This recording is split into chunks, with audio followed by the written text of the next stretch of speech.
Namaskar, good evening. Professor Mani welcoming you on behalf of the Bombay Management Association. This evening, as part of our Friday Fundamentals MDPs, which we launched way back in the month of May, we have a very interesting session, which is broadly themed as the BMA Wellness Conclave. As all of us have lived through and survived the moments of anxiety over the last 10 months, many of us have used different approaches and different mechanisms to cope up with the same. While we are hoping for the best in time to come, a lot of people believe that this coping up and this adjusting to the new normal is going to be a challenge in itself. And that is where the BMA team decided to have three distinguished experts in various areas of their forte talking to us on the holistic theme of wellness. I'm delighted to welcome in our midst Srimati Radhika, Father Lancy Prabhu, and also Dr. Nandita, who are going to hear this evening educate us on various dimensions of wellness and how you and me as individuals can cope up with the same. The format we follow in this conclave would be as we normally do in all our BMA conclaves. We would request each one of the experts to share their views for about 20 minutes, after which we shall engage in discussion with them about their specialization and questions which the audience might have. Questions which you may have may be transmitted to me in the chat box or through WhatsApp, and we should try to accommodate as many questions. Subsequently, at the end of all the three presentations and discussions, time permitting, we shall continue to have a common dialogue with all our three experts. I'd like to thank every one of you members, guests of BMA, our past presidents, and so many of you who have graced this occasion here this evening. We are expecting around 90 to 100 people, but as we always do in BMA Parampara, we don't punish you for coming on time and we don't wait for people who are not punctual. So here we go. We begin this BMA Wellness Conclave, and it's my delight and honor to introduce to you Radhika. Radhika is the founder of the Institute of Inner Well-being and Excellence. She's an author and authority in the field of positive well-being. She runs this institution over the last decade and is involved in training people individually and in large corporations and institutions. Her work is not restricted to India alone, is involved in research in various collaborating universities, even in the United States of America. Here is a person who truly has inspired so many people to be positive and therefore be well or contributing to positive well-being. Thank you, Radhika, for being part of this panel, and I look forward to you open this innings with a bang for the BMA Wellness Conclave. Over to you.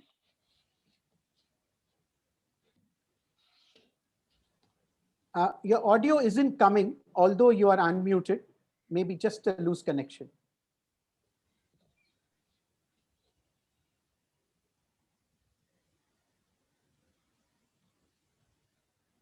Not yet.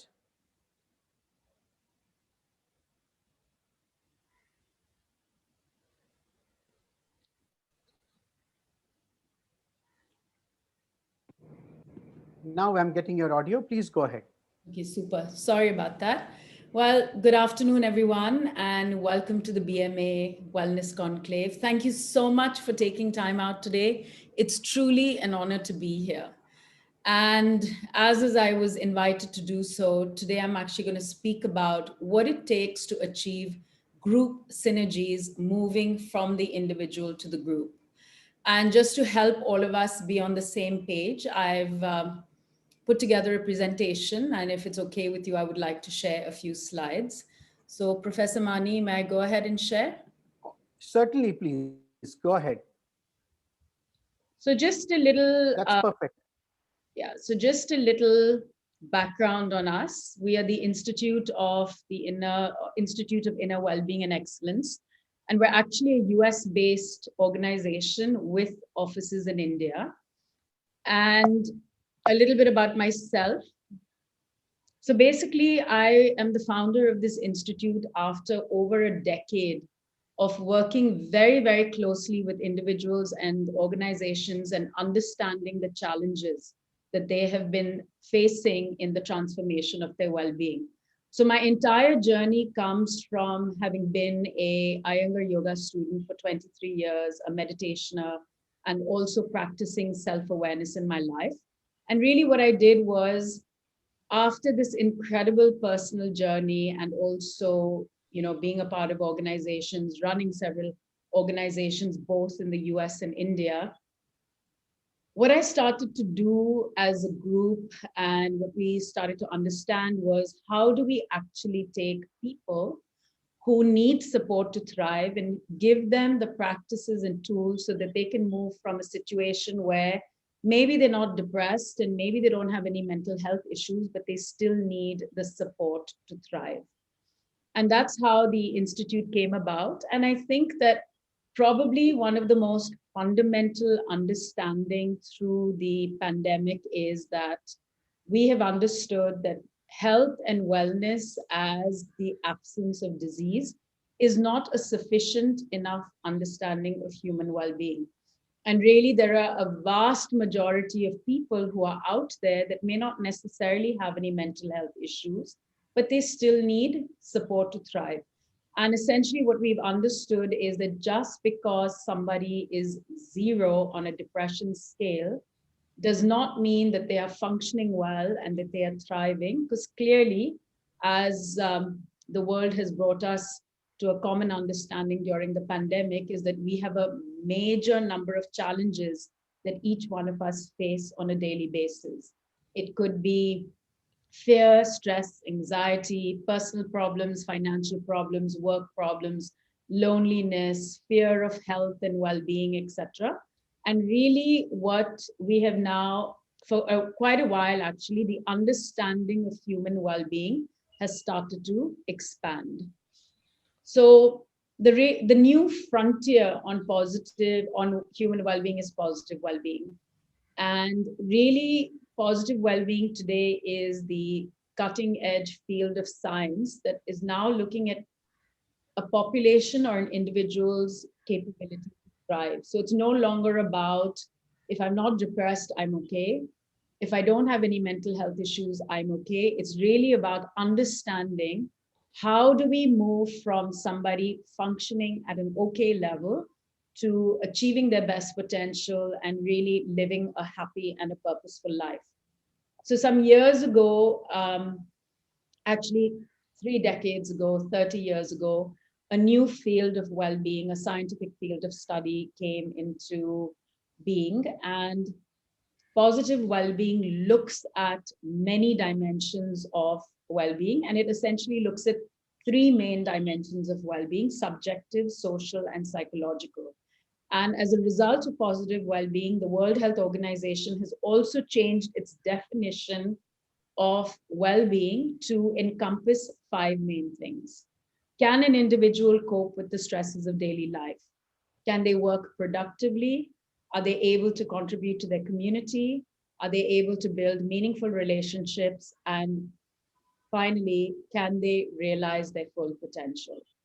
So when we look at health and wellness alone does not enable one to actually achieve those various dimensions of health and well-being that enable us to thrive. So what we've done at the Institute is that we have taken the science of positive well-being, we have integrated it with holistic practices and also our understanding of corporate well-being, and we have developed various programs. And really what we are looking to develop in the programs within the corporate environment, we have many programs, but I'm focusing my conversation on organizational well-being, is how do employees start to experience greater well-being. Once they become happy and healthier, they have better life experiences, they have decreased stress, and they start to function better. And really what we're most interested in human well-being is, how do we support individuals so that they can start living happier and more purposeful lives and achieving what they've set out to achieve in their life. And also in the organization environment, we have seen that as employees increase their well-being, and I'm not speaking about wellness, they start to become more engaged, cooperative, collaborative, and also productive. And then over time, obviously, if you have a thriving workforce, if individuals are thriving, then of course the communities and the organizations also start to thrive. So just to simplify it to you, and even though I'm not really asking for us to get caught up in the scientific verbiage of what it is, there are three dimensions to positive well-being: subjective well-being, where we have termed it personal well-being; social well-being, which can also be referred to as team well-being; and psychological well-being, which really now looks at the entire whole, the organization. And when you bring all three dimensions of well-being together, you get positive well-being. So I'm going to share with you what this looks like. So if positive well-being is the umbrella, we are looking at three dimensions: personal, team, and organization. And at the Institute, we've created three internal capabilities where we believe these are the three most important resources. We begin with the individual. And really, what we're saying is that until an individual has high levels of personal well being, they cannot move into the group or the community. So, we begin personal well being by developing levels of self awareness. And I know everybody has different ideas of what these words mean, but in terms of our own journey and our practices, and especially my 23-year journey with yoga and meditation, self awareness is really the crux of all of this. If somebody does not have self awareness, then they won't even be aware of how their thoughts and their emotions support or don't support their well being. We then go on to the practices of mindfulness, where mindfulness enables people to start becoming more present, less reactive, more responsive. And then, really, these three modules, we have developed three essential internal capabilities to first help the individual become stronger. Then they start to interact with the external environment, the more group environment. And then eventually, as the individual and the group starts to become stronger, more resilient, more capable, more self-aware, then on the longer term, it enables organizational well-being. So I'm just going to, because of the lack of time, I'm just going to run through the outcomes of each module. So when we increase subjective well-being, where really what starts to happen is that the individual starts to perceive their daily life is going well. The reason for that is that they've now learned the skills to be able to manage stress and anxiety, to look at the physical environment in a much more objective manner. So the entire crux of the teaching at the Institute begins with the first lesson in yoga, which tells us that the physical environment is uncertain, it's impermanent, and it's volatile. This keeps changing, and if we cannot change what's outside of us, we certainly can change what's inside of us and how we respond to all the external elements, whether it's people, situations, or events. So in our first module, we look to strengthen the inner resources of the individual so that they can be stronger for themselves and they can learn how to maneuver daily challenges, be happier, healthier, and live a much more engaged and productive life. Going back now to social well-being, the outcomes really that we look for is that how do we support individuals with those skills that enables them to have positive personal and professional relationships. So very often, not only in our personal households, but with family, with friends, with colleagues, very often there's a lot of stress and anxiety in relationships. For example, somebody at work may say something to you, maybe intentionally or unintentionally, it can derail us. So really what we work with is that how do we get people to be more compassionate towards other people? How do we start to develop those skills that enable us to engage in constructive communication? how do we actually work towards not only our well-being, but the well-being of everybody around us. And then as people start to develop better relationships, not only at home, but also in the workplace, then this greater sense of community, of belonging starts to happen. And whether it's in an organization, whether it's in the home environment or in the community, we start to see a much more cooperative and collaborative culture. And then finally, going back to the third module where we're looking at psychological well-being or organizational well-being, it's now really about self-realization, self-mastery, and we've gone from the individual to the group and now to, the greater whole, whether it's an organization, humanity, but we're really now moving from the I to the collective, which is the we. And once we work towards developing a much more resilient, adaptable, and capable person or workforce, then this greater sense of purpose starts to arrive. I'm no longer just interested in myself, but as I move towards self mastery, I move towards the greater whole, towards the betterment of society, community, humanity, etc. And what we start to see on the organizational level is that people start to develop greater leadership skills, there's lower attrition, and there's really an overall improvement of the organization as a whole. So just to kind of bring it all together, this is really what in our methodology is that we believe that the individual is the core of well-being.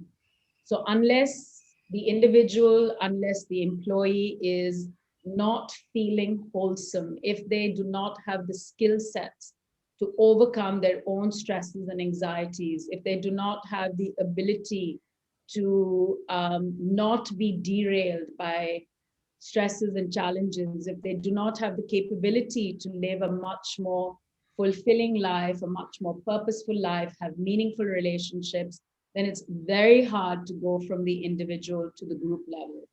So really the way we work is that once we've strengthened the individual, we then look towards those skill sets to help the group dynamic flourish. And once the individual and the group is flourishing, then it's really the third component, which is, as I said, whether it's a society, a community, or an organization, it's a one-step approach. So really what I feel very confident about and quite is that after all these years of working very, very closely with individuals and organizations, that we really need to understand that the individual is core and how we start to move outwards to build the bigger layers is very important when it comes to the discussion of group well-being.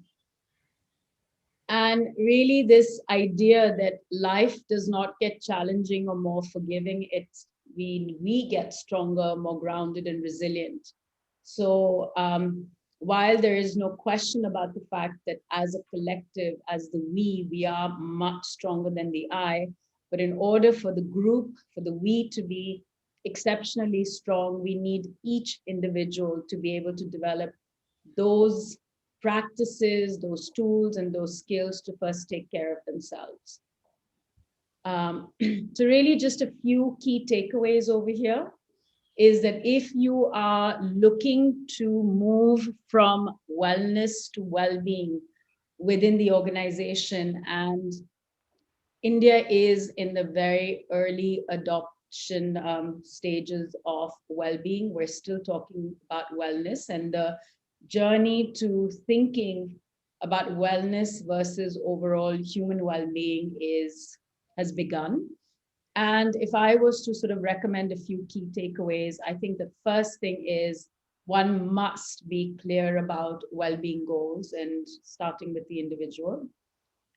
And really start with a well-being assessment tool that allows you to understand where is the organization today in terms of group well-being. And then, of course, taking the time to obtain leadership and group buy-in. create campaigns to build awareness and encourage participation for your organization, just like you would for a customer.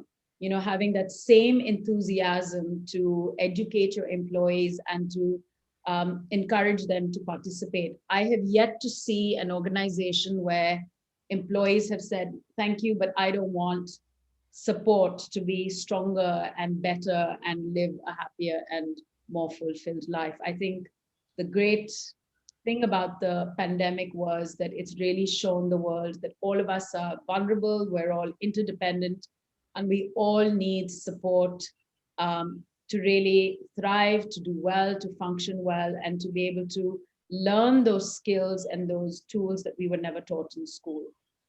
And then I think the most important thing is not constantly changing, but taking the time to buy into a program that you believe in. This is not a sprint, it's a marathon. So how do you stay on track so that you can actually see the mindset and behavioral shifts within the organization? And then of course, organizations are always interested in how their bottom line and is impacted. And unless you stay on track and you're willing to give it time, it's hard to gauge all of that. And then really, how do you measure, monitor, and metrics is a very important component, simply because today we're living in an extremely fast-moving world. So part of the well-being program needs to be creating a common language for well-being. So if I need to communicate something that's negatively or positively impacting me, unless I have the same language with my entire community, it would be hard for me to explain to HR, for example, what's going on for me, that despite all the support the organization is giving me, that there is something that is happening in the organization that is not working for me. So I very often use this example. Let's assume an organization has provided bicycles for their entire employees so that they can ride to the bike. And one day a group of people, decide to take the bicycles to the lake. But as they're driving through the village, a villager stops them and says, sorry, but women are not allowed to ride bicycles. Now, the organization has done everything in its power to give the employees a resource to have a good life, a better life, but they did not realize that there was something happening in the external environment that was preventing a segment of their employees from having a good time. Yes, from having a good time. So it's really important that we communicate, that we establish a language for well-being, that we know not only what is happening within the internal structure of the organization, but we're also aware of what's happening externally that might impact well-being. And really, metrics today have become very important simply because they're different people with different needs. So how do we know where to put our resources? How do we know what kinds of programs to adopt? So a lot of what I see, especially in India, there's a big move towards, there has been a huge move and adoption towards mental health, counselors, psychologists, etc. If I don't think I have a mental health issue, I will not reach out to a counselor or a psychologist. But I may still be really struggling in my life, and I'm looking for other tools that would help me overcome my stresses and anxieties, or not just stresses and anxieties, but I may need the support to achieve my full potential. So really looking at well-being from different dimensions to understand that there are different needs and how do we bring all of that together, really, it's where metrics and all come in. And then finally, really, it's a very people-centric model, and that's us. And I'd be happy now just to take any questions and answer any queries. Wonderful. I think that was a very, very profound share of something very, very crucial to all of us who are part of this meeting. Thank you so much, Radhika, and I'll be happy to share with you some of the questions which have already come here to us. I'd like to also take this opportunity to welcome several of our past presidents and some of the committee members of the Bombay Management Association. Thank you very much for finding the time to be here with us and motivating us. I'd like to specially acknowledge the presence of Sri Ramakrishnan, who is a very, very senior industry professional. And of course, I must place on record my gratitude for having introduced us to Radhika. Ramakrishnan ji, thank you so much for coming and joining us. We'd request you to make a few observations and continue this discussion that we've begun with Radhika. Over to you, sir. Thank you very much, Professor Mani. Thank you very much. I like to call her Radhika Madam, but she takes offense. So I'll call her Madam Radhika. She can't take offense. Uh, uh, Wellness is something that is so important today. It has nothing to do with how you are doing economically, how much of financial security you have. It has nothing really to do about your family size, what is your role in an organization. It's so much from deep within. You can be poor and extremely happy. You just have to see the street urchins playing cricket, and you will know that they don't have a single worry in the world. At the same time, children of extremely economically forward families, or their mothers or their fathers, suffer from so much insecurity, so much of lack of wellness. So, to be frank, I think what what Radhika does is brings in a great connection between physical well-being through practices of Hatha Yoga, Iyengar Yoga, etc.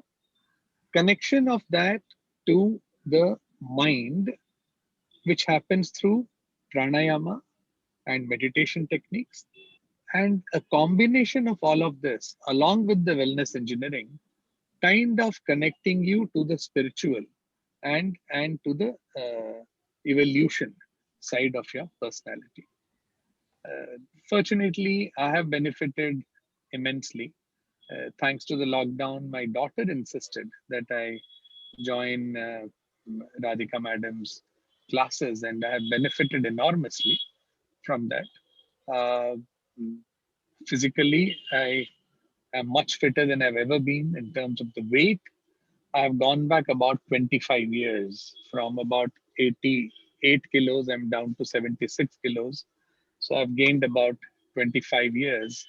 And in terms of overall well-being, I think I am still I'm much better, and I'm very happy with the state in which I am. I must also say that Radhika ji has been a great influence on my daughter Aishwarya. Aishwarya, every day of her pregnancy, has been practicing yoga techniques taught by Radhika Madam. So much so that even on the previous day to her delivery, she was performing uh, almost headstands and doing everything that conventional wisdom says you shouldn't do.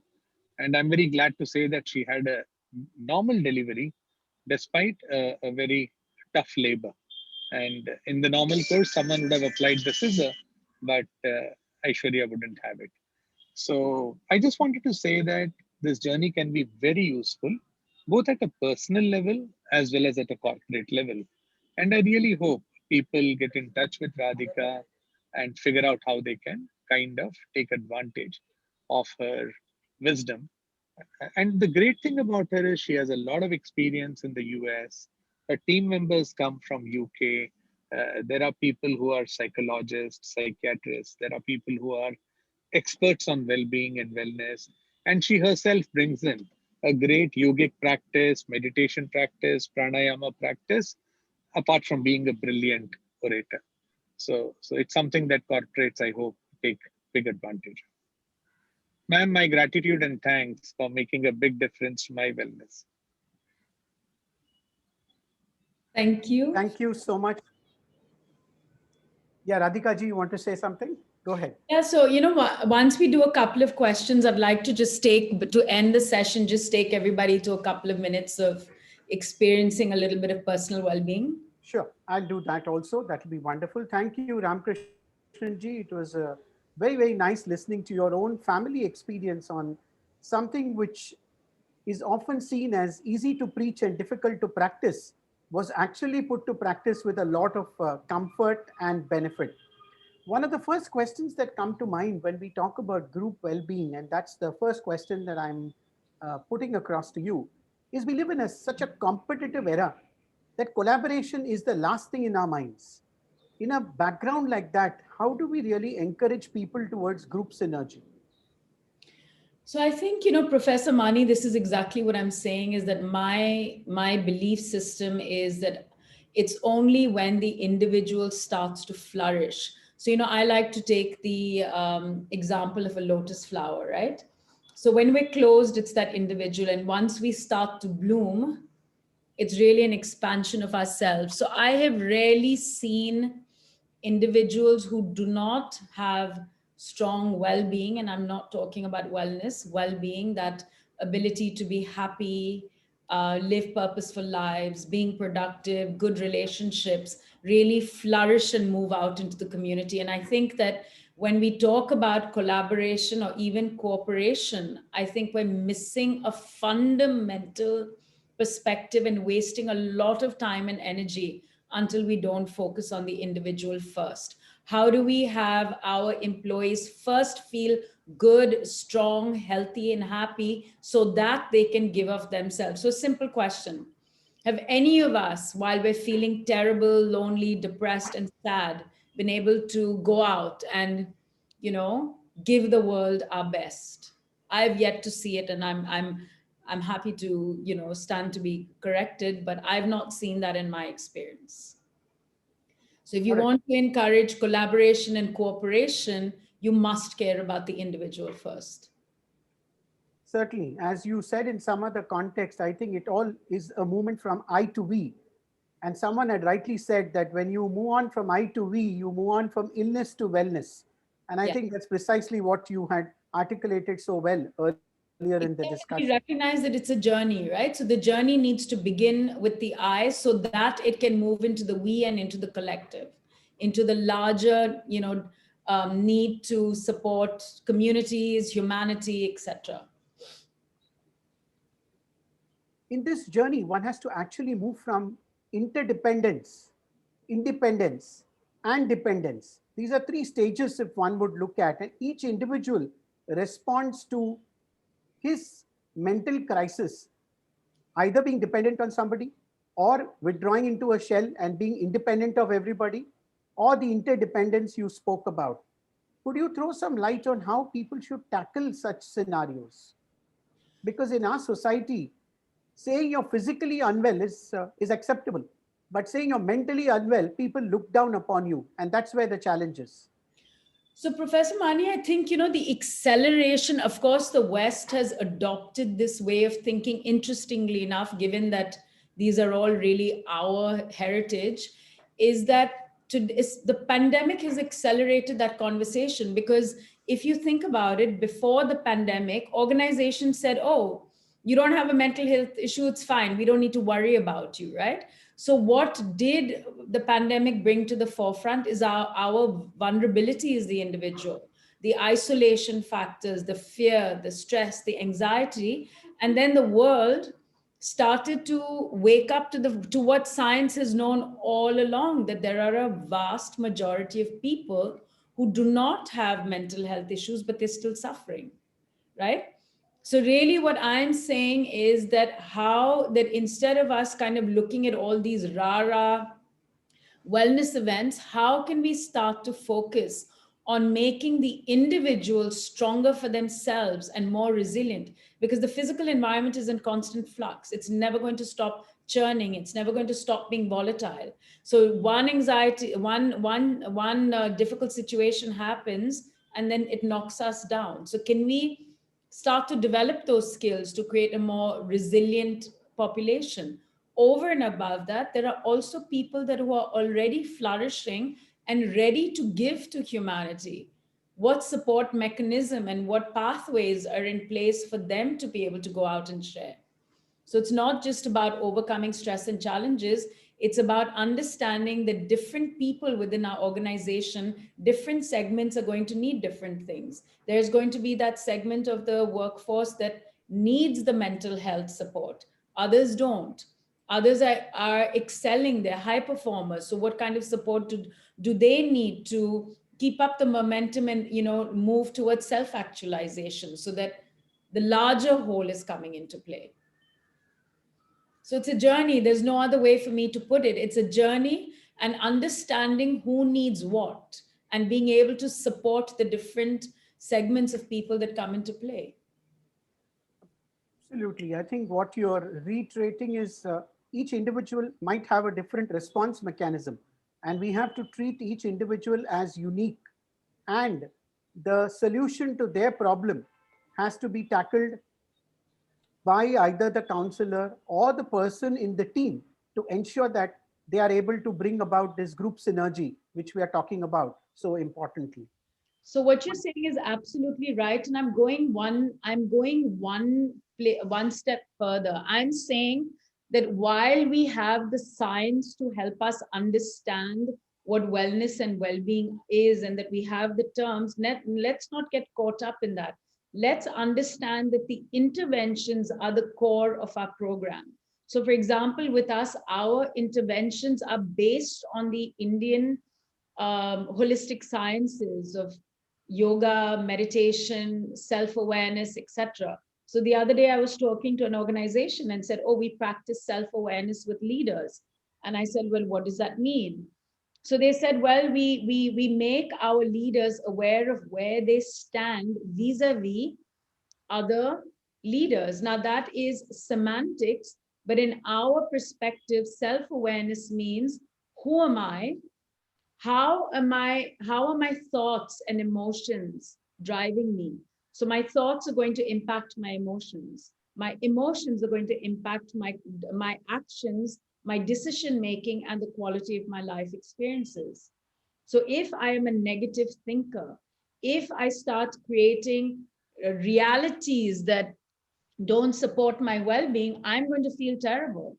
And how I feel is going to determine my actions, whether it's my food choices, my lifestyle choices, etc. And then it's going to impact the quality of my life experiences. So what I'm saying, when I talk about self-awareness, I'm coming to the root of the human being. I know that when I start working with a new group, very few people have the awareness of thought and emotion. They're living in a chaotic world that's draining their energy, but they don't even recognize this. So how do we come into self-awareness of how the thought is impacting our emotions, how we're getting emotionally hijacked, and how is that impacting our behaviors? So we first need to bring focus to that and using the practices of mindfulness to become more present, to become less emotionally reactive and more responsive to the world around us. We have to develop emotional intelligence, not only to step back and regulate our own emotions, our own thought processes, but also having the compassion and the sensitivity towards the people that we work with, that we live with. So it's a journey and it has to begin. You can't just jump in and say, I'm going to take that piece. If well-being shows your organization does not have a workforce, then we know where to begin. All right, there are lots of questions, but in the interest of time and respecting the fact that you also have the next engagement in place, I'm going to ask you to please proceed with the small little demonstration that you wanted to share with the participants. We can take about 5 minutes for that. Over to you, please. Wonderful. So everyone, I wanted to share, it's the start of your weekend. You have lots more interesting conversation. So I just wanted everybody to kind of get a taste of personal well-being. So I'm going to do this with you. So if you could just follow me and follow my guided instruction, basically requesting you to sit straight and upright on your chair, feet placed on the ground, gently closing your eyes, relaxing your forehead, your facial muscles, and your jaw. Now I'm going to ask you to take a nice deep inhalation And then a very slow exhalation. Just close your eyes and soften them. And now connecting to your physical body by taking a moment just to notice your energy levels. Take a moment to how you're feeling, whether there's any pain, discomfort, any kind of sensations in the physical body. Take a moment to stop, to connect, and to listen.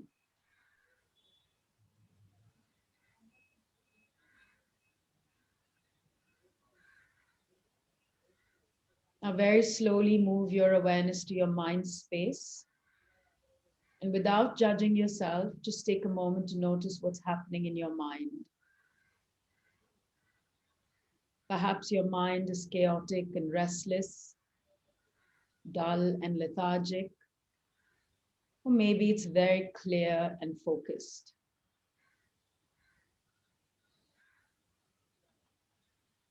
Now, gently moving your observation to the quality of your breath. Are you breathing slow, fast? Does it feel difficult to breathe or easy to breathe?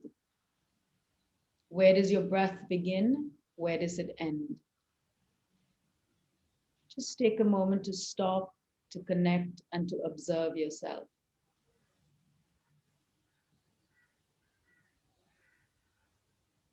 And now take your middle and index finger and very gently place 2 fingers over your navel.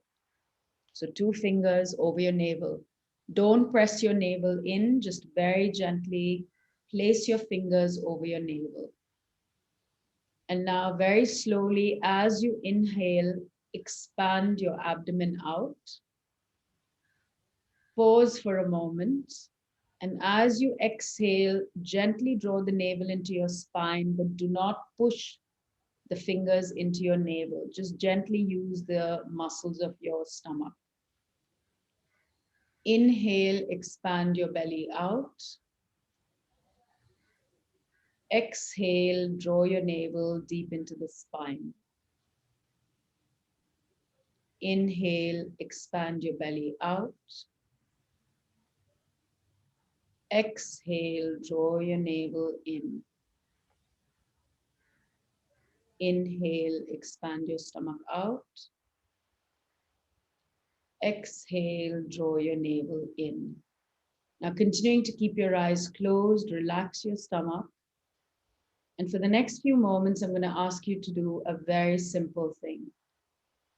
Instead of breathing mechanically and unconsciously, feel each inhalation and each exhalation. Your breath doesn't happen in the future, it does not happen in the past. So when you start to breathe with full consciousness, breath awareness, you start to transform your mind and become much more present. So for the next few moments, sitting quietly with yourself and feeling the breath.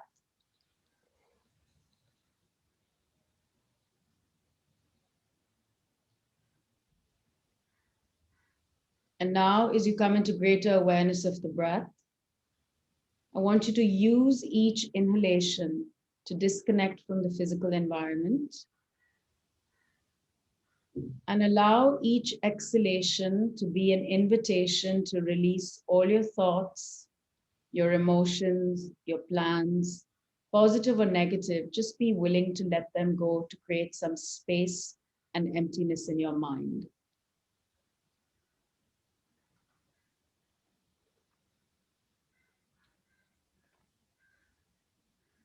Continue to feel the breath, and if the mind starts to wander, just slowly and gently come back to the breath, feeling each inhalation, being aware of each exhalation.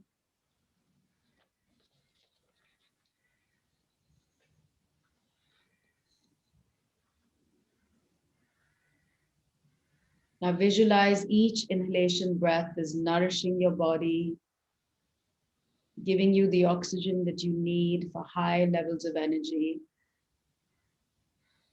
And each exhalation breath being a detoxification breath where it just allows you to get rid of toxins, mental thoughts, emotions, plans, and just coming to an emptiness of mind so that you have the space to think clearly and be more creative, wise, and intelligent.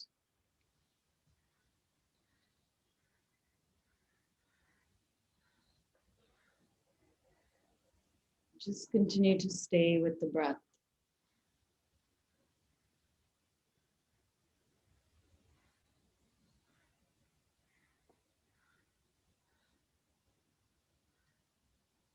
Now, very slowly and gently, bring your awareness back and slowly start to open your eyes. So what you experience right now is that in a normal program, there would be a lot of content, knowledge exchange. And what we just did was the practice of self-awareness, and then we used mindfulness to become present. And essentially what we do over the program is to develop the individual state so that they're able to become much more responsive versus reactive human beings. So we have practices, we have tools, we have knowledge transfer where they're developing the skills to become stronger for themselves. I hope you all enjoyed it. Anyway, thank you so much. It was wonderful to be here and enjoy the rest of the program.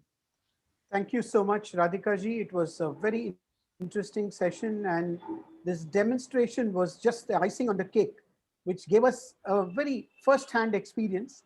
There are a lot of people who perhaps have different approaches to meditation, relaxation, yoga. But I guess every time you learn something new in a session like this, one goes back more energized. So thank you very much for your enthusiastic sharing. We look forward to continued interaction with you and very grateful to you on behalf of the Bombay Management Association. Thank you so much. It's now time, you're most welcome. It's now time to move on to Father Lancy Prabhu to speak to us on a very interesting topic, overcoming loneliness. And I'm sure this is something many of us have experienced and are perhaps still experiencing in this era where we are talking about lockdown and moving towards unlock, partial in some places, fully elsewhere. But I guess the question is the mind unlocked? Are we still feeling lonely? Man is a social animal is something we've heard more than often. We are delighted that we were introduced to Father Lancy Prabhu by our past president, Sri Ernest Fernandez. And I'm very grateful to you, sir, Sri Fernandez, for having introduced us to Father. And I'm delighted to share, Father, that Mr. Fernandez is also here with us as part of the session, and he will join us to make a few observations at the end of your session. I'd like to share with all of you that Father Lancy Prabhu is a priest of the Jesuit order. He's a doctorate in philosophy and has been a teacher for so many years, including in institutions of eminence like the St. Xavier's College. Subsequently, he is the director where of an institution that talks about interreligious spirituality and dialogue. Something, as all of us realize, is so very critical for a nation like India with so many languages, religions, castes, and diversity. Father himself is a very profound speaker, addresses so many forums and gatherings on this very, very important topic of how we can have interreligious dialogue as a means to get society as one entity. Father, as I said, is going to talk to us about overcoming loneliness. Thank you so much, Father Lancy Prabhu. Welcome on behalf of Bombay Management Association, and may I request you to please share your thoughts and wisdom with all of us. Dear Professor Mani and my fellow speakers, and the members of the Bombay Management Association, and all of you friends who are participating in this conclave, a warm hello and a happy evening. I thank Professor Mani for this opportunity to share on this topic. What I am going to share will be essentially influenced by the insights of J. Krishnamurti. Of course, my reading of them. For those who may not know, Krishnamurti was a contemporary sage, a philosopher in the pristine sense of the term. That means a lover of truth, a lover of wisdom. He was not an academic philosopher. So let me begin. Loneliness is a pandemic. If we say this, we would not be too far off the mark. Loneliness has reached alarming proportions in many countries. It's also widespread in our own country. It is not restricted to the elderly as most people believe. It also affects the young, and increasingly so. External situations and conditions are thought to be responsible. For instance, industrialization, urbanization, the schedules of life today are pointed out as external conditions. But external situations and conditions only aggravate the loneliness which is already there. Loneliness as such is something intrinsic. We can be lonely when everything appears to be going well for us, when external conditions and situations are very positive. And we can be lonely even amidst family, friends, colleagues, at a party. Loneliness really is our common human lot. It makes no distinctions. It strikes the rich as well as the poor, men and women, young and old, just about everyone, regardless of age, gender, ethnicity, religion, income, social status, and power. So we could rightly speak of loneliness as a pandemic. Obviously, not a physical pandemic, but an abiding, ongoing psychological pandemic. What is loneliness? We all know the feeling. Loneliness is simply no relationship, a sense of disconnection, of being cut off, of self isolation. It is accompanied by feelings of sometimes inexhaustible ache or agony, a painful sense of emptiness often lurks beneath loneliness. Feelings of loneliness vary in intensity, and there are different immediate triggers that plunge us into the abyss of loneliness. The most common, breakup of a close attachment, the passing away of a loved one, the loss of a job or position or one's good name, or even a great failure or humiliation. Much of our life is an escape from loneliness. Consciously or unconsciously, through everything we do, we run away from it, distract ourselves from it. We escape through amusements, sports, drink, drugs, through relationships, attachments, sex, through books, magazines, movies, all the digital distractions, through social and political activity, through pursuing ambitions, positions, power, and renown, through worship, ritual, and meditation, and even the search for God. But all escapes are futile. The problem does not go away. We may lose ourselves in people, in activities, and ambitious pursuits, but loneliness silently creeps upon us. We may drown ourselves in amusements and drink, but after the thrill and laughter are over, the fear of loneliness returns to haunt us. escapes from loneliness inevitably lead to unhappiness and misery. I give one example, there's no time. When there is loneliness, we cannot stand it. And so, one of the chief ways we escape from loneliness is into an attachment. But the attachment often causes conflict and suffering. So, you are thrown back onto your loneliness. Then you seek another attachment, perhaps a better one, and that too brings conflict and suffering. And you are thrown back on your loneliness. As Alan Watts says, this is the sorry go round of our human existence. The, Let us now explore why are we lonely? Loneliness is not something natural. It is not something inherited. It is self-produced. We bring it about on ourselves through our daily thoughts, actions, and life, which are self-enclosing, isolating, building a wall around ourselves. We may have family, friends, companions, but we are always concerned with ourselves. Uh, of course, we are charitable, generous, and do something without a motive, but these are rare occasions. In the vast majority of instances, our thoughts, actions, and way of living tend to be centered on the me. It is self-enclosing.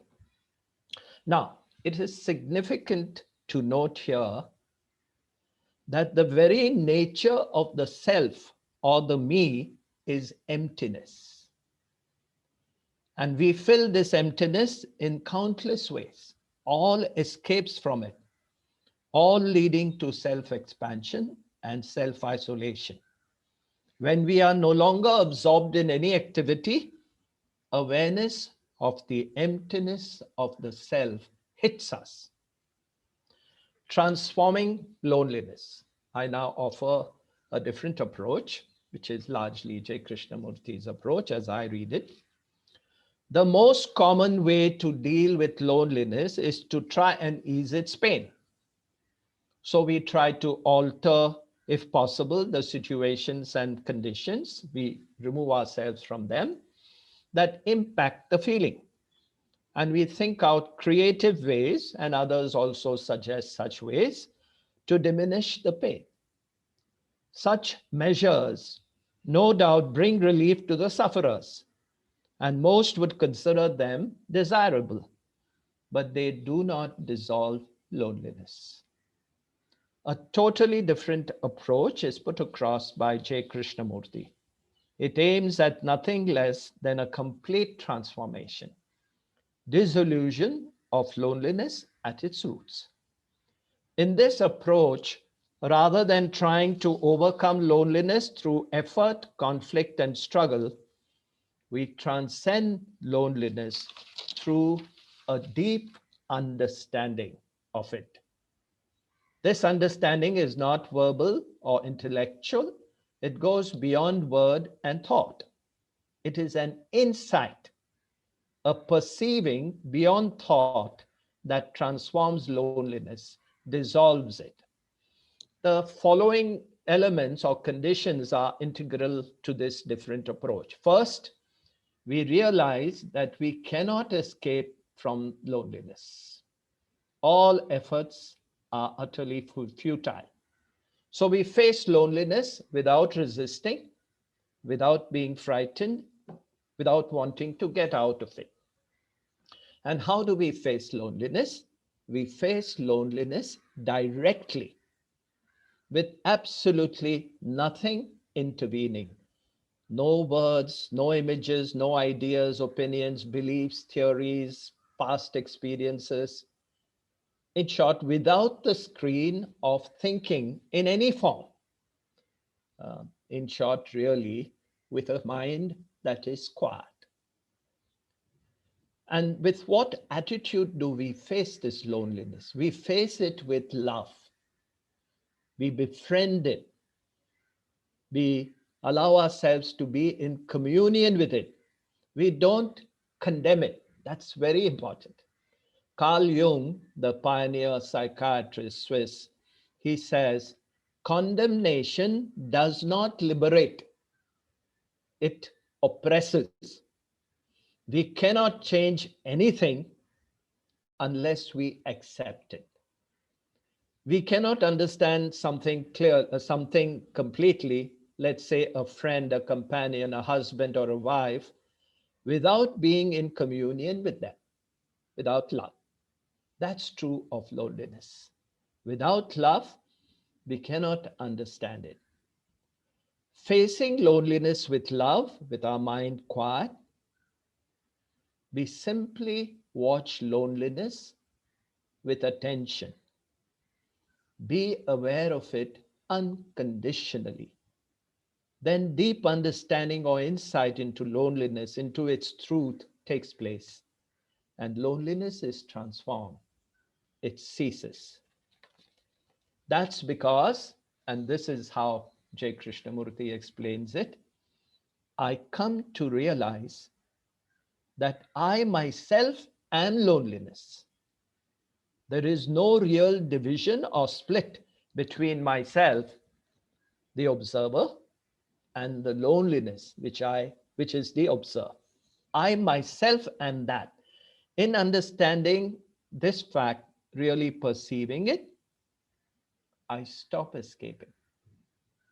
Then loneliness ceases to be. With the ending of loneliness, a state of aloneness, which is a state of being, which is an integrated whole state, emerges, in which a door may open to that which is causeless, which is immeasurable. Living a different life. Facing loneliness in the manner I have described, no doubt, is extremely difficult. But we must not underestimate our own capacity and strength to face such a challenge. Just to give one illustration, an elderly Orthodox woman, came to J. Krishnamurti one day and she said, I feel so lonely. I do everything possible, but I cannot shake off this loneliness. I go to the temple, I offer ritual, puja, but the loneliness remains. So Krishnamurti told her, be with your loneliness, befriend it. How, she said. So he asked her, she had spoken about her two sons. So he asked her, when they were babies, how did you look at them? Did you look at them whether they were ugly or beautiful? And she says, no, I simply love them.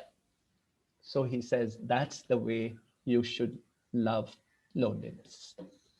So, but the more fundamental thing is to live in such a way that we are not sucked into loneliness. And that is certainly possible.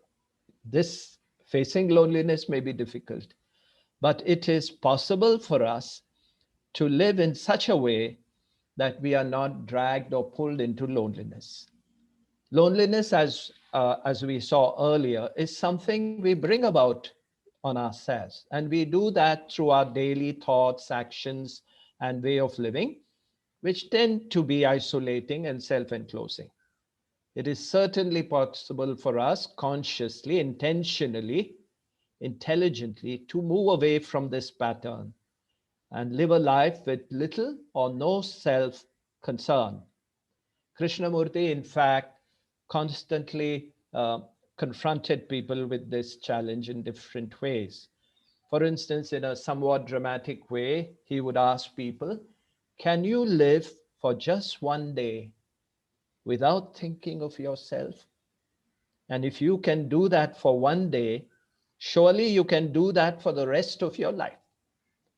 More concretely, I suggest that we try to integrate into our lives 3 practices that are in harmony with this way of living that is forgetful of the me.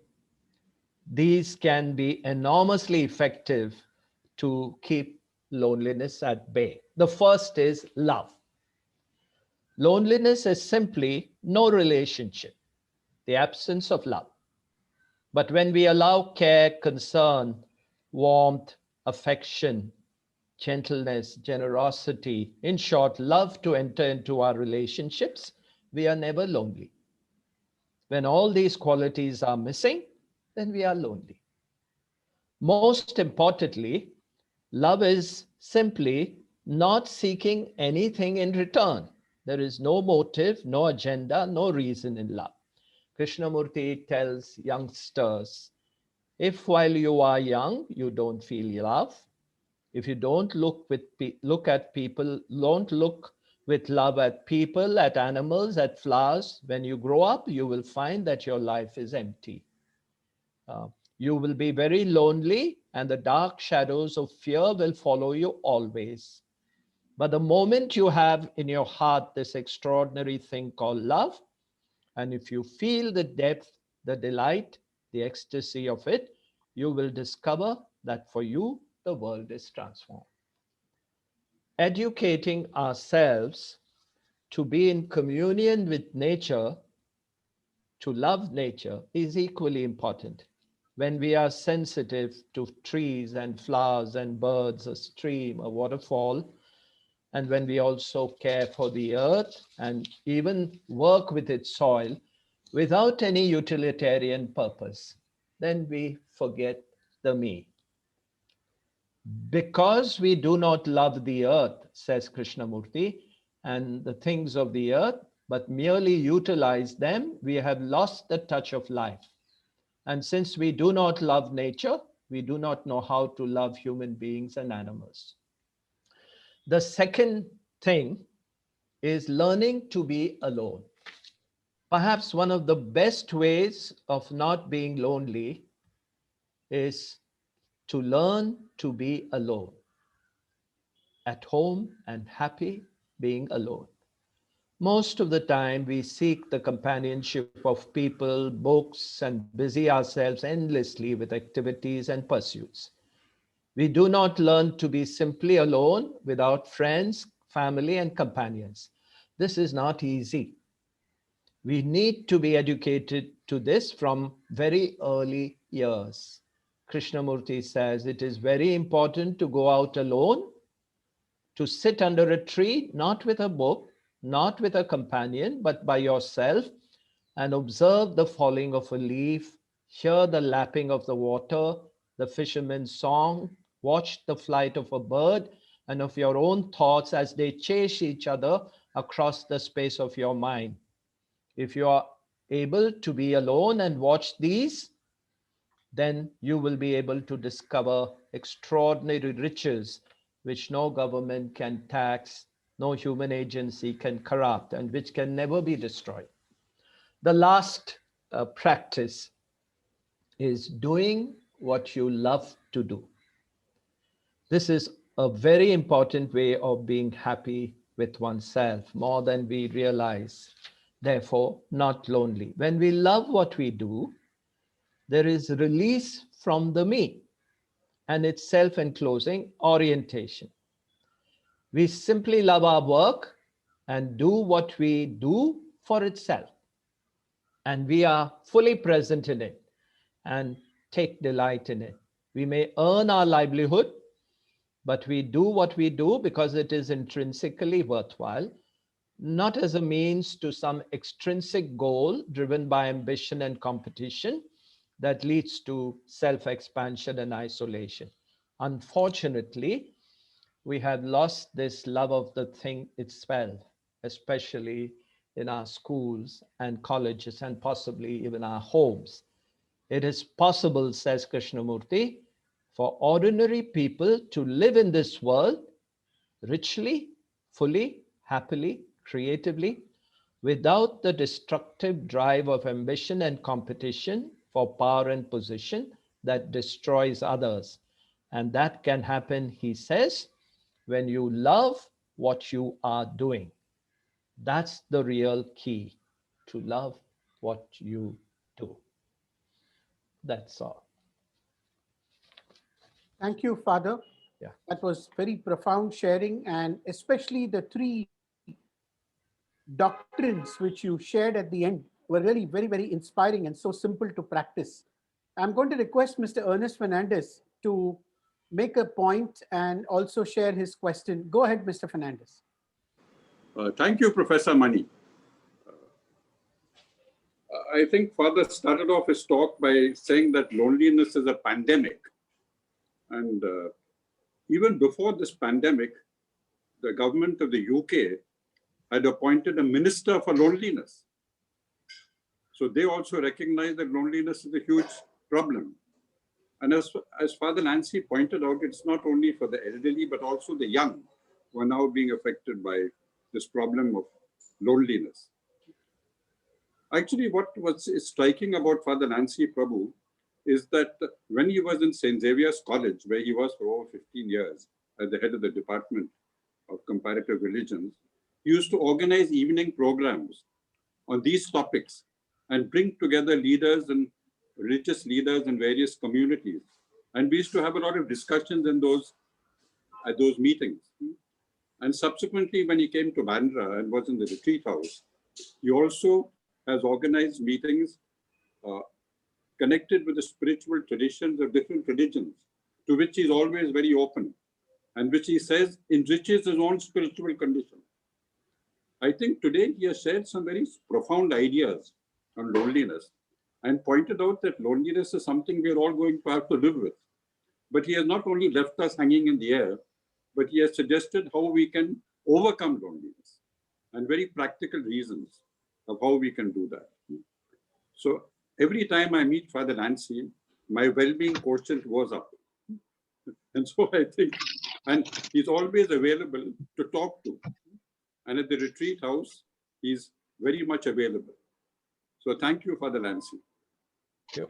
Thank you, Mr. Fernandez. I think you made a very valid point that sometimes it's very easy to identify the problem, but the challenge is how to find the solution to the problem. And when Father Lancy has suggested a very, very simplistic approach to the whole issue, it certainly is very, very encouraging. I now hand over to Jagmohan Rishi, who is a very senior corporate professional in the space of digital learning, also in learning and development. Rishi has experiences of dealing with so many people, motivating so many people, guiding so many people. But yet, as part of corporate work life, due to so much of competition, still loneliness creeps in. Rishi, would you like to build up on this and share your perspective so that we can engage in a discussion and seek some wisdom from Father? Absolutely. Thank you very much. Am I audible, sir? Absolutely. Am I audible? Yes, go ahead. Thank you very much. I think I must appreciate the two talks which you arranged. One is for the, of course, internal awareness, and secondly for the loneliness part. Of course, particularly from the corporate point of view, we had a lot of issues with respect to when lockdown happened and the pandemic started. Most of our sales guys, they were into the field, and they have they are mostly extrovert, and they like to meet customers, people. But when they were supposed to be sitting at home, there were a lot of issues coming up. So as a result, we arranged for some art of living courses for them. And we arranged for meditation to be kept for them, to keep them engaged. In fact, we are thankful to many of the causes, the institutes who came forward to help us out in that. So that had a very good calming effect on most of the people. But I must say that people are not used to those scenarios where people have to work at home and at the same time work for home also. Yeah. So those scenarios, people are not used to it. So there was a double whammy that people from home also don't want them to be at home. So and especially in a city like Mumbai or Delhi, where the houses are pretty small, and most of the sales guys, they used to go to the field. There were a lot of complaints coming from them. So loneliness was affecting them. At the same time, working from home was affecting them. There was a pressure of sales also. So how do we handle such scenarios? I would like to, although we gave them taught them meditation, but then taking the horse to the water is something else and making them drink is something else.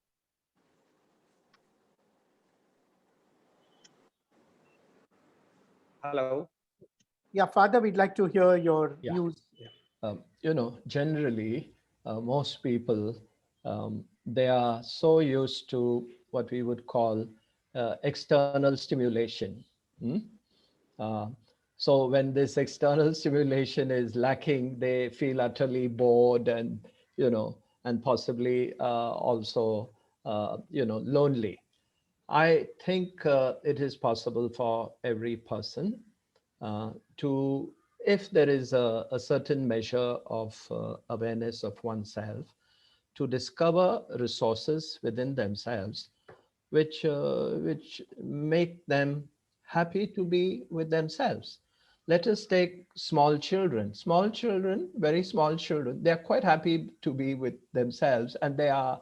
So why does loneliness affect only adults? Because the thinking mind comes in, and then of course loneliness also comes in. So it is possible for them to be creatively engaged in things that they really love or interested in, and that absorbs them.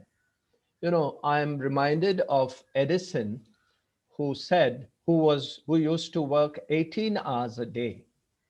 And then when people asked him, my God, you're working for so long, he said, I'm not working, it's all fun. So unless that element enters into our work, in whatever we do, we are necessarily going to feel lonely and want to get out of that situation. There is a well-known writer, Alan Watts, who has made a case that all of our life must be play. Play means we do things which we simply love to do. So when you are engaged in doing what you love to do, you're at home. But unfortunately, and that's the nature of our society and system, we often do things which we hate to do. Therefore, we simply want to get out of it in order to be enjoying ourselves, in something else. But as long as that situation continues, when we don't have any stimulation, we are bound to feel lonely. That's what I think, yeah. Thank you, sir. I think that was indeed a very practical solution to something which all of us do encounter. As you rightly said in the beginning, man is a social animal. Then where does the question of loneliness comes in? Perhaps it is the environment that forces him into that situation, or it could be his own mindsets or mind processes.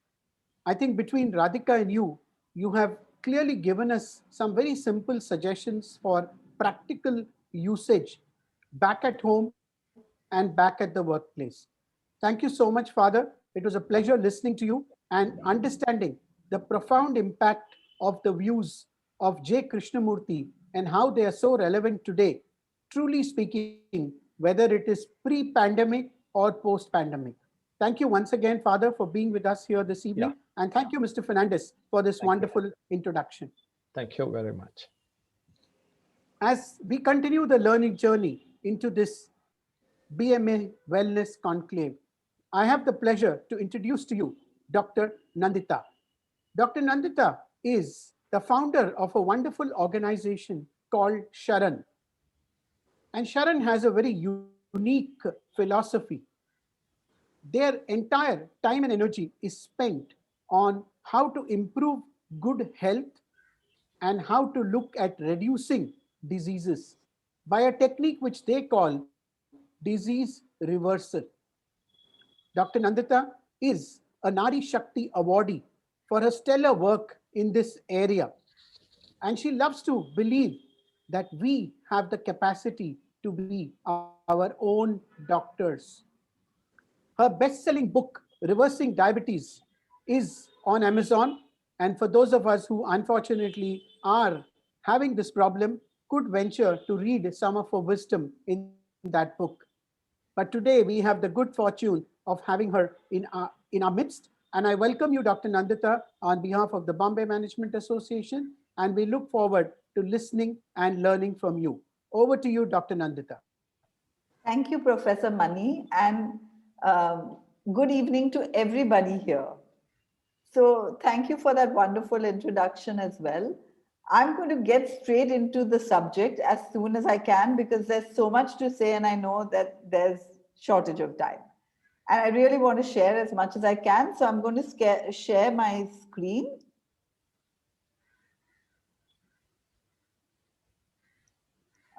Sorry, just give me a minute. We've started seeing the slides. We are Yes. fine. Yes. Okay. So today's topic is a life without medicine. How many of you would like to live a life without medicines? I do want to say that my father is now 86 and he's living a life completely without medicines. And I'm very sure that anybody can do it. And that's what I want to share with you today. How can we change our medicine into food? Let food be the medicine. And Professor Mani told you a little bit about Sharan, but Sharan is an acronym for Sanctuary for Health and Reconnection to Animals and Nature. And you know, animals and nature know how to be well, but we are building hospitals every day. So, what's wrong with us and why is this happening? Now, if you look at the human body, you can see so many different systems that work beautifully in conjunction with each other so that we don't even recognize that they're working all the time. And you know, if we look after our body, none of these need to go wrong in any way. Now, here's the thing that I often say, and this is something that many people don't recognize, that medicines actually never cure. You know, my book is on reversing diabetes in 21 days. And many people, when they get diabetes, they go to a doctor, the same doctor that others have been to, and nobody has got cured. The doctor will tell you that cut down sugar or carbohydrates and don't and take these medicines, and over a period of time, not only do we not get better, but we actually get worse and increase our medicines. So we have to recognize that whether it's diabetes or hypertension or any disease, medicines actually never cure, but our body always works to heal. And how do we know that? For example, if you get a fracture, no doctor on the earth can cure you, but your body can. The only thing that the doctor will do is put the bones together so that they cannot rub against each other. But it's the body that heals. Or if you get an injury, it's the body that heals. So we have to understand about how our body heals, and if we want to get well, we have to remove the cause of illnesses. And that's what doesn't happen when we go to the doctor. For example, if you have diabetes, okay, doctor tells you to cut down carbohydrates and sugar, but carbohydrates and sugar are not the cause of diabetes.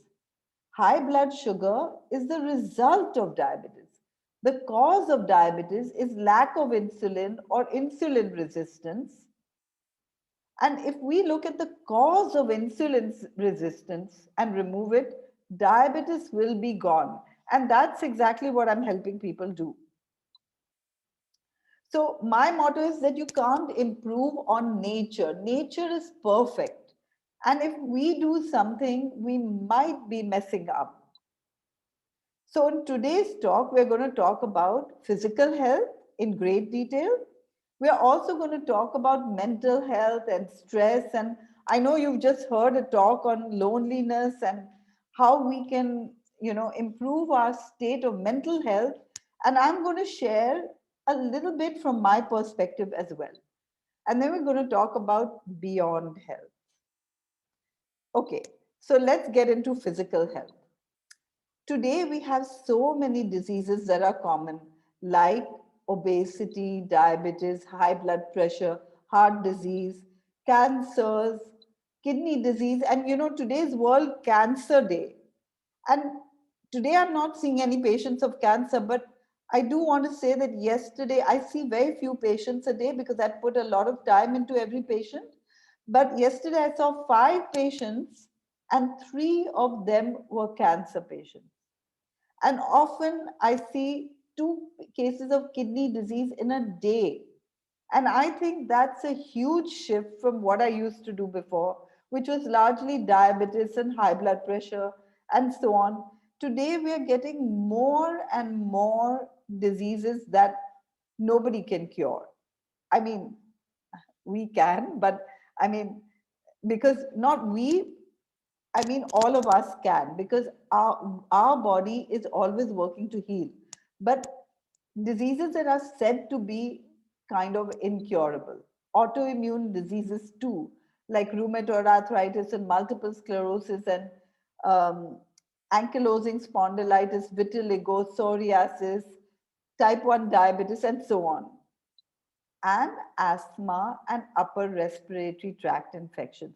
And these are just a few. I would like to add hypothyroidism, PCOD, or infertility. Imagine India was a country of overfertility, and now we have infertility clinics everywhere.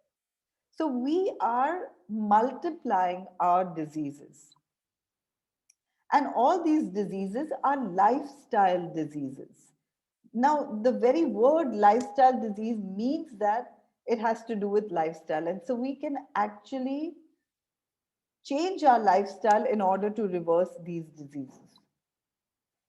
Now, this is very important today because we have COVID, and everyone knows that if you have a lifestyle disease, then COVID becomes a little difficult. But if you don't have lifestyle diseases, then COVID is no big deal at all because our body knows how to fight COVID.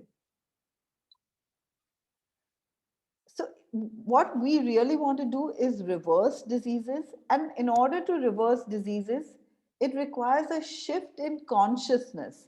And that's because today we are living in a culture of disease.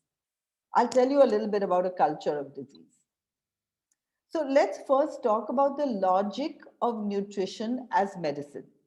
Imagine if you had a cow, you would feed it grass. And if you had a lion, you would feed it meat. But when it comes to us, we think we're omnivores. Like lions and cows, we too have instincts. And we're born with instincts that tell us exactly what to eat. So let me connect you with your instincts right now.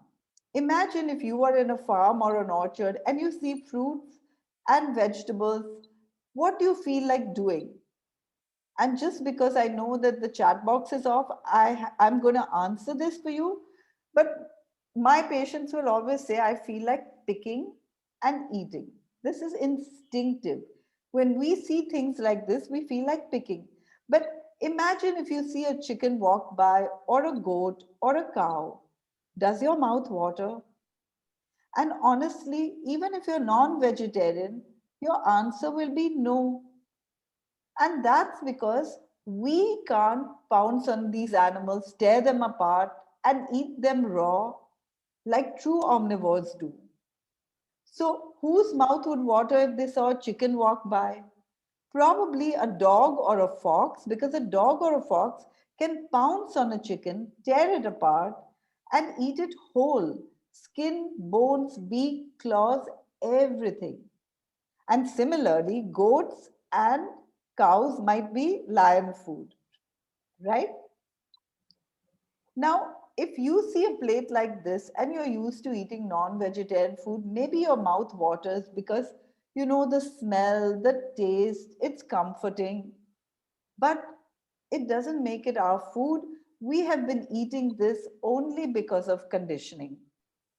So that's because we're living in a culture of disease where we're conditioned to get diseases from a very young age. But foods that are suited to us, because all animals eat their food raw, and the foods that are suited to us are the foods that we could potentially at least eat raw.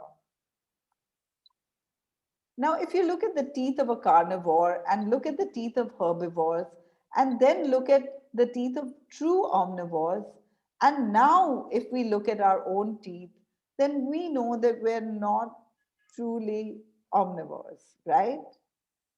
Our teeth are closer to that of a herbivore, and our whole anatomy is designed for a herbivorous diet. But we are eating anything. And when we eat anything, it's a little bit like taking diesel and putting it in a car that runs on petrol. It doesn't work. Now, vegetarians and non vegetarians get the same disease. And that's because meat and milk have the same properties: high protein, high fat, and no fiber. And we all know this, that every mammal produces milk only for their young. And in nature, no animal drinks another animal's milk. That means pigs don't drink goat's milk, or monkeys don't drink elephant's milk. So we are the only species that drinks another animal's milk. But if you think about it instinctively, every baby loves their mother's milk. But when you first give them cow's milk, do they appreciate? Not really. And that's why there's so many things in the market to put into milk so that it can be forced down your children's throat. So we are actually being manipulated by advertising, brainwashed every single day.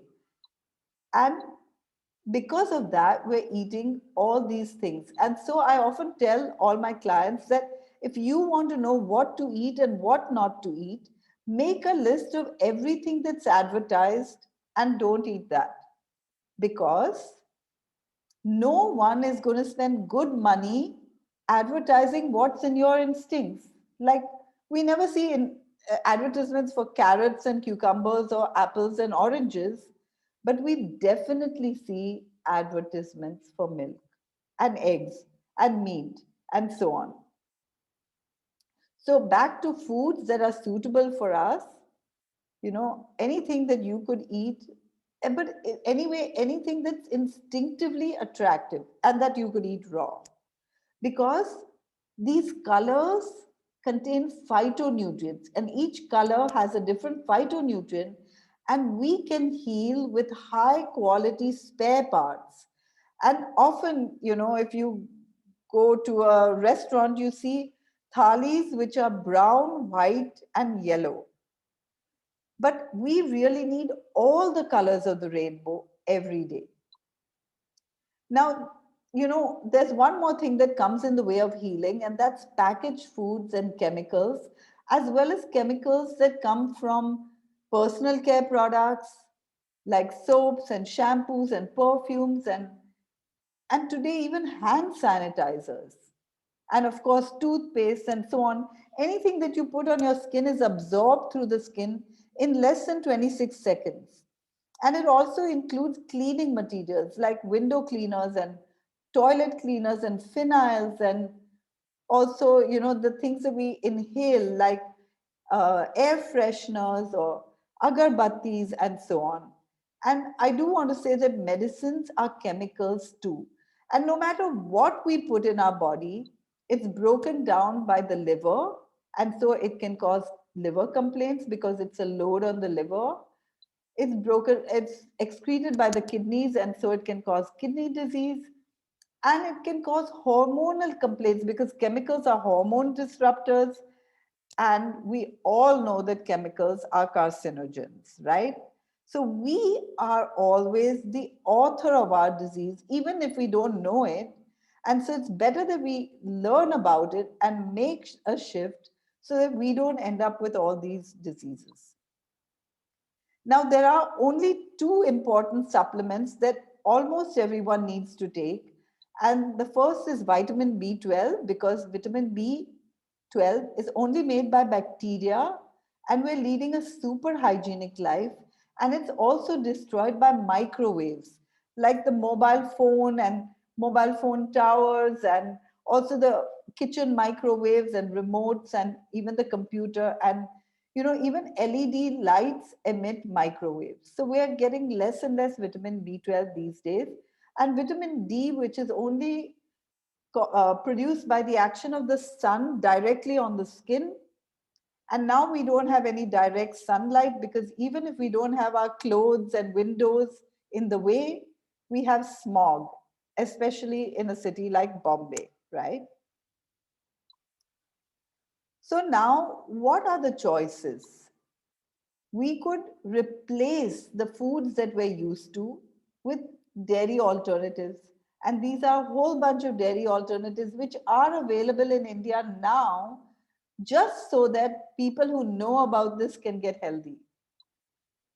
And all over the world, there are milks made from all kinds of ingredients, right from soy and cashew and quinoa and oats and hemp and almonds and coconut and whatever, you know. You can make even milk from bananas. Put bananas in the blender with some water and blend it, and you have a sweet white drink that you don't need to add anything to in order to enjoy. Replace yogurt with, you know, and nowadays you can get so many ready-made yogurts made from non-dairy. But I do want to say that we have recipes for all these things on our website. And so I would love to invite you to visit our website, which you can see the link to on all my slides. Replace paneer with, and we actually have a recipe for paneer which is made with tofu marinated in cashew cream, so that it tastes just like paneer, but it doesn't have all the bad effects of milk, which I didn't have time to talk about, but if we have time, I can add to this. Or we can replace cheese, and these are homemade, really delicious cashew cheeses. But now you can buy all kinds of plant-based cheeses in India as well as in the world. I'm sure you have all heard about meat replacements, and you know, Janelia Deshmukh and Ritesh Deshmukh are coming out with impossible meats any day now in India. But India does have its own, these are imported ones, but India does have its own brand of vegan meats as well. So we have everything if we want to get healthy. And then there are replacements for eggs, and these are also available in India. Okay, sorry, I went ahead. So there is a way out if we really want to get healthy. And honestly, you don't even need the replacements. And that's because milk is a food only for infants, and we're not infants, and so we don't need milk. Now, we talked a little bit before my talk on stress. And I know that all of us have experienced stress. And I do want to say that if you change your diet to a completely plant-based diet, your stress levels go down. In fact, I've heard so many of my patients tell me that this is the biggest change that they appreciated. And why is that so? You know, when we're stressed, we produce adrenaline. When animals are stressed, they produce adrenaline. And if you think that we're lonely, you haven't looked at the lives of animals who are extremely lonely because they have no one to go to in order to get out of their situations. They are under a forever lockdown during their entire short lives. For example, broiler chickens live 42 days before they go for slaughter. And these hens who lay eggs live about 1.5 years, and they need to be productive. That means produce 250 eggs a year instead of the normal 25. So these animals are being stressed all the time. They produce adrenaline when they're stressed, and when we consume animal products, it comes back to us in the form of adrenaline.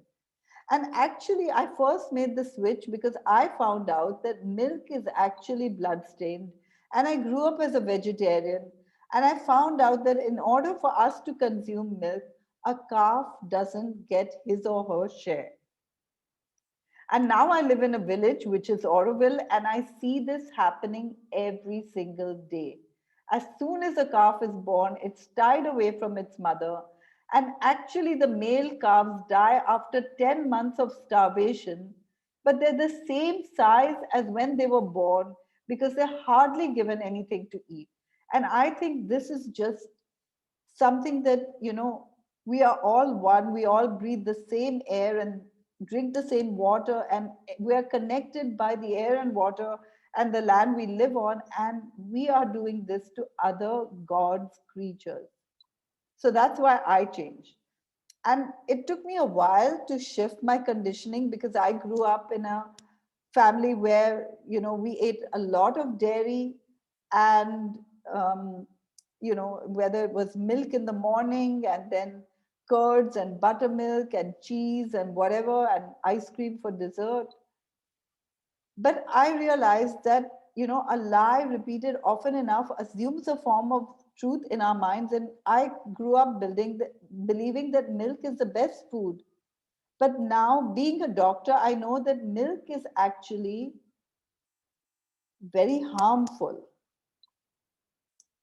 So, eating right reduces stress because the feelings of the animals are transmitted to us. Like, why are we lonely when we have, so much company around us? Because we are bringing in the feelings of the animals who are, even though they have company, are actually lonely because they have nobody to care for them.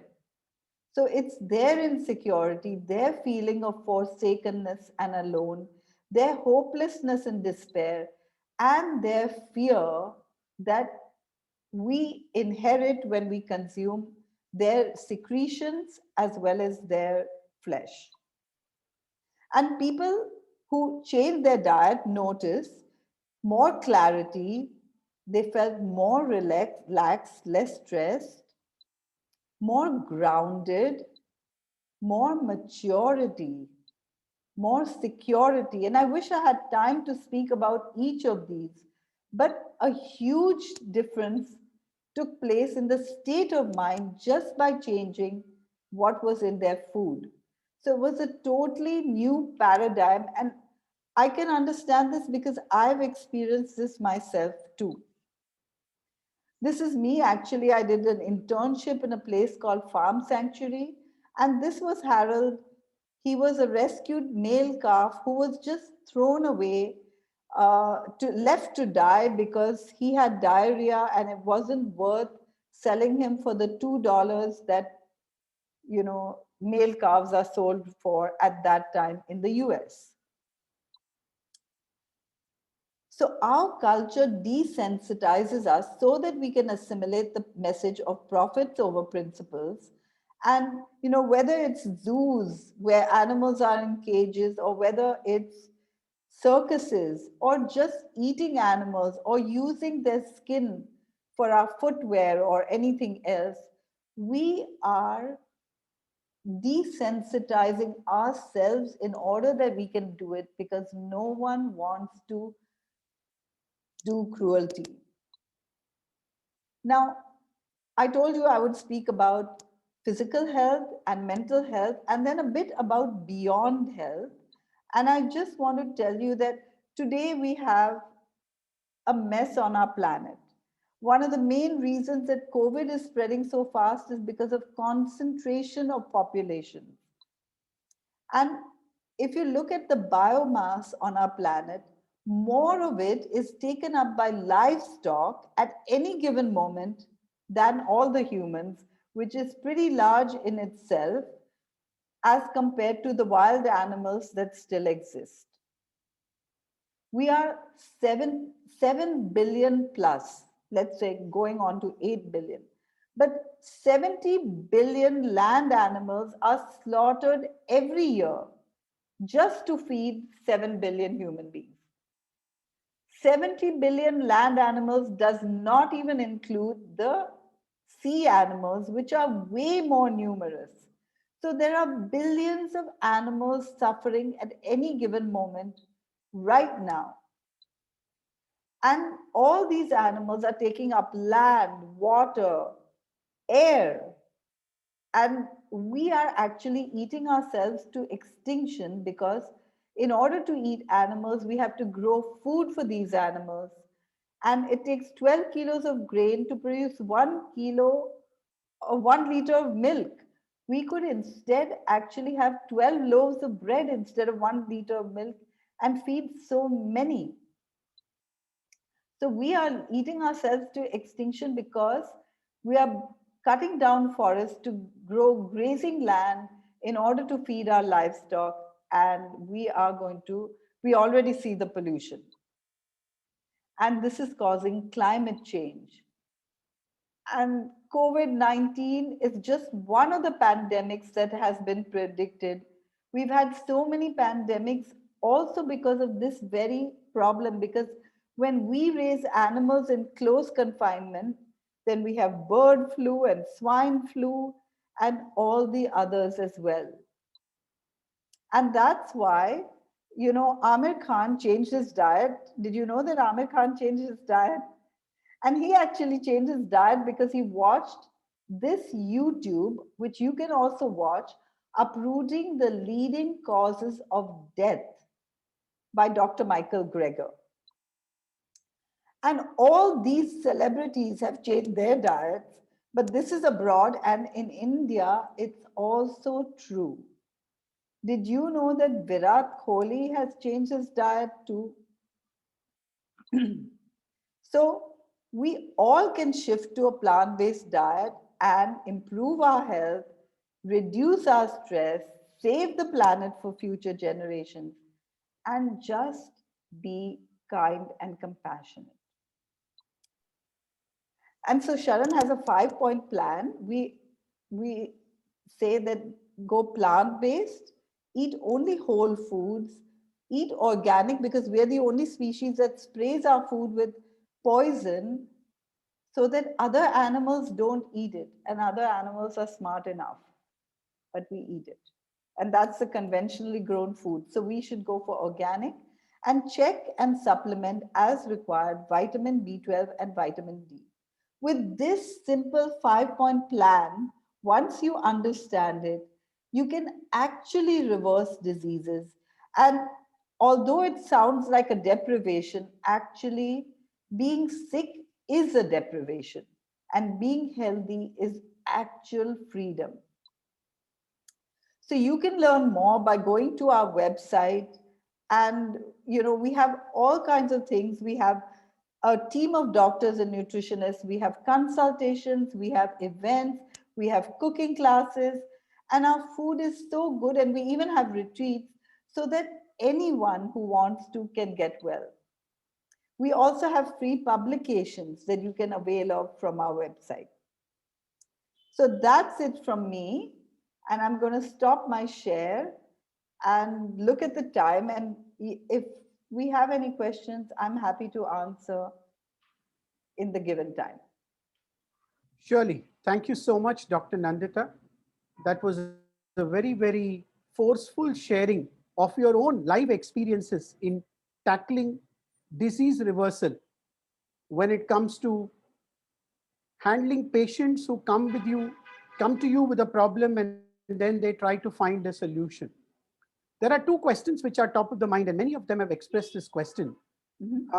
We have read on the internet and elsewhere some of the things that you shared with us.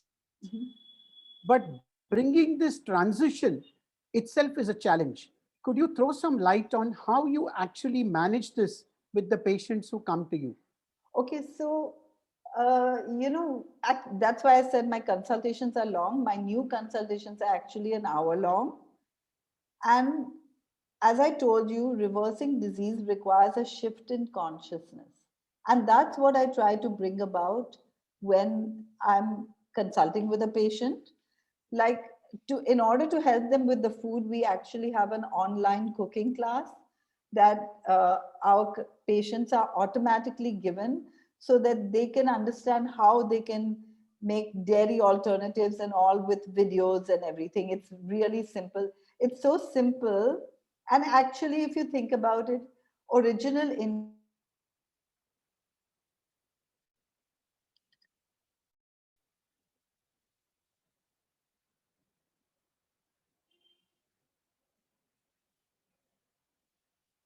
Dr. Nandita, I think we've lost your network.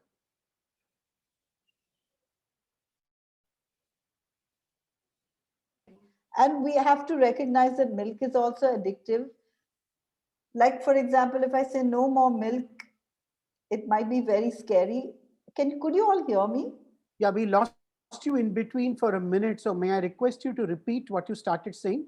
Okay, so I was just saying that, milk, we don't recognize that milk is addictive. Actually, milk contains casomorphins that addict the baby to the mother. And so when we consume milk, we get addicted to milk after some time. And when we consume concentrated forms of milk like paneer and cheese, they are even more addictive. So that's why it's so scary. It's like telling a smoker to stop smoking. So it's a bit scary, But and if I were to say no more milk, it's very scary. But if I were to say no more carrots, it's not scary. And that's just because carrots are not addictive, right? So we have to recognize that we are eating foods that are addictive. Humans are the only species in nature that are obese. Like, I went to Africa and there was so much grass and not a single overweight zebra, and so many zebras, but not a single overweight lion. And why is that? Because they eat the foods that nature has designed for them and they eat them whole. So once you get into it, and so what we recommend, and that's why my book is called 21 Days, Reversing Diabetes in 21 Days. We recommend doing it for 21 days because it takes 21 days to change a habit. And if you can manage to do it in 21 days, you've got it done, believe it or not. Appreciate what you're saying. The other thought is, I as an individual am ready to go through this change process, but Yes. my family doesn't support it. And here is where I think the problems begin. So have you come across experiences like this, and how have you tackled some of them? Yes, so my book has a whole chapter on how to handle all of this because it's very true. My book is only practical. It explains how to do it. So here's what I say that, like, say you want to do it and you go home and tell your wife, hey, I want to do this. What will your wife say? So here's what I tell my patients to say. Tell your spouse or your family that I'd like to do this. Will you support me? And your family is likely to say, sure, we'll support you as long as we don't have to do it. And as long as you don't force the world to do it, anybody can do it. It's not difficult. Now, here's what I've seen that most of my patients, their family ends up doing it in no time because they see the results. I understand. I'll take one more question because I know that you have the next meeting to get into and we respect your time. Each individual is unique. Right. Some people say that when I'm depressed, I tend to overeat. Some people say when I'm happy, I tend to overeat. Right. Now, how does one try to find a balance between two diametrically opposite views when one is trying to practice some of these food habits? Oh, food is comfort, right? That's because, like, uh, our mother fed us and then our parents fed us. So food represents comfort. Now, all we have to do is eat the right food because you can eat as much of the right food as you like and never put on weight. You can actually lose weight because, see, if all of us have overeaten at some time, right? If you've overeaten, what have you overeaten? It's not likely to be carrots or cucumbers or grapes or oranges, right? It's likely to be paneer or chicken or something like that. So the only difficulty is that beginning, and so we guide people on how to do that beginning switch. And I actually do it every day in an hour with my new patients, every single day, and I'm getting fabulous results. We don't Wonderful. have an hour now, so That's very motivating to hear. And all of us might have noted down the website of Dr. Nandita's organization, Sharan. And I'm sure you can pick up some more lessons there. She said there were a lot of practical articles and, of course, a lead on how you can connect with her. As Yeah, we I do always want to say, say we have a lot of information on our YouTube channel as well. okay, And on our website, like our website is full of information. It has 588 recipes just for free download. It has publications for free download. And so anybody can do it. I meet people who've done it just by going to our website, not even a consultation. all right, that's a very noble thought, Dr. Nandita. I guess, as they always say, what counts in life is what you do for others. And I think you've done something very nice in setting the right tone and helping people become fitter, become healthier. And I'm sure many of us who are here in this meeting will go further and take some lessons from there. Thank you very much for your time. Thank you very much for your precious sharing of not only your thoughts, but a lot of your practical experiences. As we keep saying in BMA, the learning journey continues. And I am, to respect everybody's time, putting in a pause to the learning process today. But each one of our speakers were, in their own way, experts and suggested ways and means as to how we can concentrate on our wellness. But one lesson came out very strong. We are responsible for our wellness and we have to do it ourselves. And as Dr. Nandita said, well begun is half done. It's just that that beginning has to happen, and then perhaps the rest of the journey becomes so very easy. Thank you, everyone, for being part of this learning efforts that BMA tries to bring to you week after week. And as we do in BMA Parampara, let's have a group photograph with our speakers who have enlightened us this evening. May I request you to put on your cameras so that my colleagues from the Secretariat, who also double as digital photographers, will do the honors in capturing the smiles that all of us have at the end of this enlightening session. May I quickly request you once again, please put on your videos so that we can capture the photographs. Lakshmi, Supriya, Oindrila, all of them who do very hard work behind the scenes for BMA events will also capture this moment, which you can see across social media later on. As Dr. Nandita also said, for some of us who missed this event today, you can see it next week on the BMA YouTube channel so that you can pick up what you missed. We had 96 people attending this conclave right from the beginning till now, and I'm sure every one of us has benefited by the time that we have spent here. While we put on our smiles for the photograph, may I tell you that next Wednesday, we have two very interesting speakers back to back. The first speaker is Mr. Harish Bhatt, who is the brand custodian of the Tata Group. And he's going to talk about Tata and India.